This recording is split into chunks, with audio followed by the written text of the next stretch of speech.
সব জায়গাতেই তো মেলা হচ্ছে বন্ধুরা, আর মেলাতে গেলেই তো নানা ধরনের খেলা আমরা দেখতে পাই, অবশ্যই দেখতে পাই। এই যে সাপ নিয়ে সবাই যে হাঁটাহাঁটি শুরু করে দিয়েছে, আর এই সাপের কাহিনীটা জানেন? আপনারা যদি জানতে চান অবশ্যই আমার সাথে কথাগুলো আমার ভিডিওটা দেখবেন, তাহলেই বুঝতে পারবেন। এটা হচ্ছে ক্যান্টনমেন্টের মধ্যে মেলাটা হচ্ছিল পহেলা বৈশাখের, আর সেই সময়ই আমরা গিয়েছিলাম। পহেলা বৈশাখের যে মেলা এখানে অনেক সুন্দর হয়।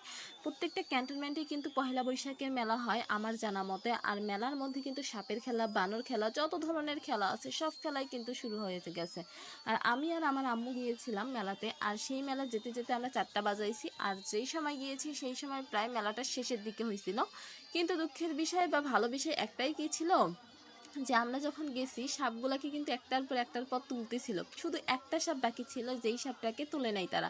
এই সাপটা নিয়ে এসব যারা হচ্ছে সাপটাকে নিয়ে খেলতেছে বা হচ্ছে ছবি তুলতেছে বা ভিডিও করতেছে, তারা কিন্তু সবাই হচ্ছে সৈনিক, তারা আর্মিতে জব করে। তারা হচ্ছে এই যে দেখতে পাচ্ছেন সবাই মানে ভিডিও করা নিয়ে ব্যস্ত ছিল। আমার মা আমাকে বলতেছে যে যাও তুমিও সাপটা নাও, আমি তোমার হাতে একটা ছবি তুলে। আমি বলতেছি না না না, আমি তো এটা পারবোই না, কারণ কি আমি সাপ অনেক ভয় পাই। আমি দূর থেকেই শুধু একটু ভিডিও করছি, আর কিছুই না। আপনাদের কাছে ভিডিওটি কেমন লাগছে অবশ্যই জানাবেন। আর সাপকে ভয় পান নাকি হচ্ছে সাপকে ধরতে চান, এরকম মানুষ কি আছেন? আপনারা কি সাহসী? আসলেই ছেলে মানুষেরাই সাহসী, কারণ তারা সাপ হোক বা যে কোনো কিছুই হোক তারা কখনোই ভয় পায় না। কিন্তু আমরা যে মেয়ে মানুষ একটু ভীতু টাইপের সেটা আমি জানি, কিন্তু আরেকটা ভিডিওতে দেখাবো যে একটা মেয়ে কি যে সাহসী। আর এই যে একটা আঙ্কেল অবশেষে আসছে, ওনার ঘাড়ে দিছে, মনে হচ্ছে উনি সাপের খেলা দেখাচ্ছে। মাশাল্লাহ, উনি অনেক সুন্দর করে সাপটাকে ধরছে, আর সাপটা কেন জানি ওনার কাছে যে ঢেউ পাততেছে।